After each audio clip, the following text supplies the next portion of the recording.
Hello, nonprofit leaders. I'm Sarah Olivieri, your host, and this podcast is here to assist people like you, executive directors, board members, and other nonprofit leaders, make a bigger impact with insights, tips, and lessons learned from nonprofit leaders and experts.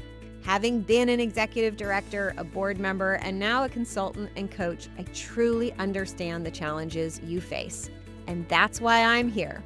I'm all about working smarter, not harder, so you can make a bigger impact without the burnout. And so is our sponsor, DonorBox. DonorBox isn't just a suite of helpful fundraising tools, it's a partner that helps you raise more money and supports you in retaining your donors. I love their forward-thinking approach. Visit donorbox.org to learn more.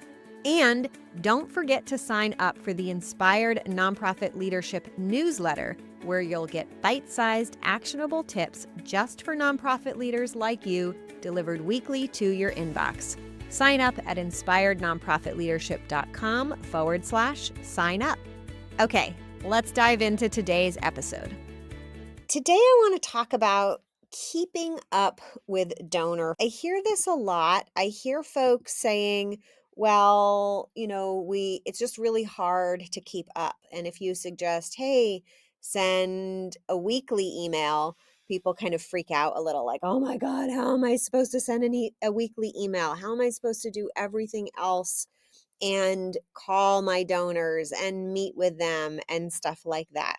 So today I want to talk about the importance of consistent donor follow-up, consistent and frequent donor follow-up. And I don't even want to call it follow-up. We'll talk about that. Some reasons why you might consider adding staff to help with that. And also how to make it a bit easier so that it doesn't take up so much time. Wow, that's a lot for 5 minutes. So let me dive right in. First of all, we have a relationship with our donors, right? And you don't want to be, so just think of them as, right, your friends, your colleagues.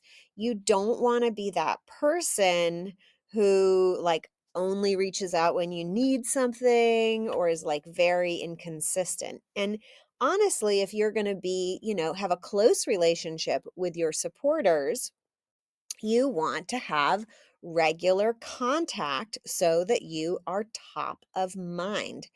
I'll never forget the results of a marketing study I once heard that said the number one reason why people switch from one product to another is indifference.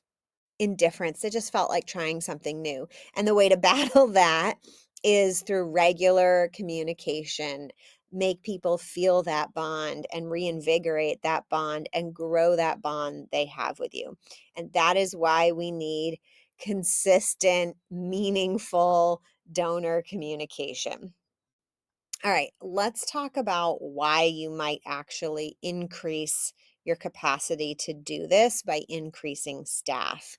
There is a really direct return on investment, right? If you absolutely need more staff in order to maintain communications, you will get your money back because there is money that is going to come in from maintaining that relationship. That ton of that is where there's a lot of return on investment. But don't necessarily jump to, oh, I need to hire, more development staff. Sometimes we need to think about reshifting ourselves. So you might actually need the executive director to be able to spend more time talking with donors. So how do we do that? We need to think about what hire can we make to give the executive director support in other areas that then help the executive director reach out to and talk to donors more. So maybe you have an executive director who's also leading programming and you need to hire someone to take over that program lead. Maybe you have an executive director who's trying to get everything done without an executive assistant. So maybe you need to actually hire an executive assistant. I see this one a lot, and that will free up some time, right? So think about how can you give your high-level team members more support so that they can spend their time doing really valuable activities like communication. So absolutely don't shy away from staffing up in a way that gets you more valuable time communicating with your donors because it's going to pay off many times over. All right, let's talk about how to actually make that communication happen. Without, I think a lot of people overthink consistent donor communication. They think, oh, well, you're saying to email every week. I need like a fancy newsletter and produce graphics and have photos. You don't need that. I'll tell you what you can do instead. So you might think I need a fancy direct mail campaign. And these things, not to knock these things have a time of place. But if you're not at the basic point of having consistent donor communication, you're not ready for the icing on the cake. You don't necessarily need something fancy. You don't need to always have news to share or good news. Certainly, sharing good news is great. Sharing bad news works too. And just sharing the no news, right? No news is good news. Here we are, just doing the work day in and day out. And we wanted to give you an update. Okay, so let's talk about simple ways of staying engaged with your donors. So, email is definitely should be on your list, and you should be sending personal style emails as well as personal emails. So, give you an example.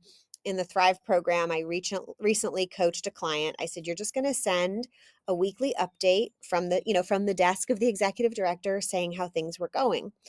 And it's just like a plain Jane email.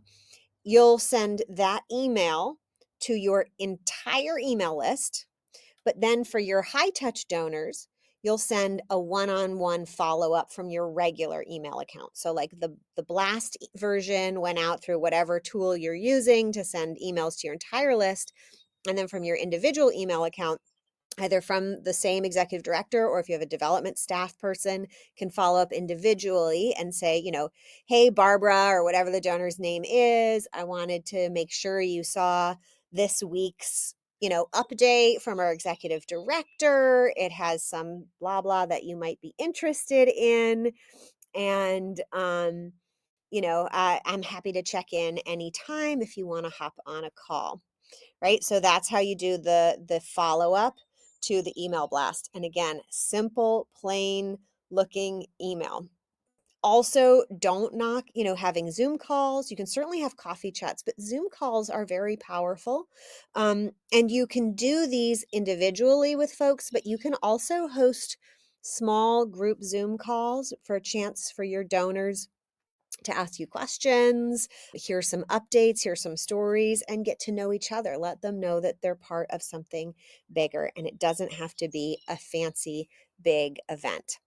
All right, last thing I want to cover is how do you get this content? And I have a hack for you that it's not just a hack, it's really one of the best ways you can do it. So, hopefully, you're having a weekly staff meeting. If you are not, we need to talk. And at this staff meeting, ideally, you are sharing some headlines from the week. So, like some big newsworthy items that happened within your organization, like you got a big donation, or you had a huge success with a client, or you've lost a grant, or you're worried about something. Think about it not as announcements, but as news about what's going on in your nonprofit. And then the other thing you should be doing in your staff meeting each week is bringing up issues, things that need solving as a group that are coming up for people. These could be roadblocks, these could be tactical issues about how you are trying to do something, or they could even be strategic issues, meaning, you're realizing that a goal that you've been working on isn't quite framed up correctly. Okay, so we'll talk about staff meetings maybe another time. Definitely book a call with me if you're not having weekly staff meetings, or if you don't love your weekly staff meetings or your staff meetings in general. You can do that at pivotground.com/application. But let's assume you're having a staff meeting every week and you're getting information about the key things that are going on, good and bad, in your organization, and kind of the issues that you're aware of for the future. One person, whoever is going to like draft the weekly email, is going to take basically what happened in that meeting, not all of it, and just provide a little update for the outside folks, right? Like, here's some highs from our week, Here's some low points from our week. Here's what's on our radar for the future. And that's it, right? And then in the signature, you can have, like a PS about 3 ways that folks can support you. And what I want you to think about is you're updating your donors in a way that just brings them on the journey, right? And in many ways, your staff are your donors too, right? Because raise your hand if you have underpaid staff, then you have staff donors, right? They are donating their time. They are donating part of their rate to you. And they are committed. They do that because they're so closely attached to the journey. They know how important it is. But your outside donors, they don't know that if you don't bring them along the journey, right? So this kind of weekly email cadence is just about sharing the journey, the highs and the lows, what's coming, what got completed. It's as simple as that. And again, it shouldn't be a fancy formatted email. Just, type it up as though you're writing to a colleague about how things are going at your organization and send it off to your list. So that's how you can master weekly communications with your larger constituent support base. And after you've made that a regular habit, let me know. We can talk about more ways that you can do communications, but that is going to take you a very long way. Until next time, all the best. You've been listening to Inspired Nonprofit Leadership. Thanks so much for tuning in. Be sure to subscribe so you don't miss a single episode or the bonus episodes. And while you're at it, please leave a rating and review and be sure to share with your friends and colleagues. Tune in every week for more useful insights and wisdom on nonprofit leadership. Thanks so much for all you do for the communities you serve. Until next time, all the best.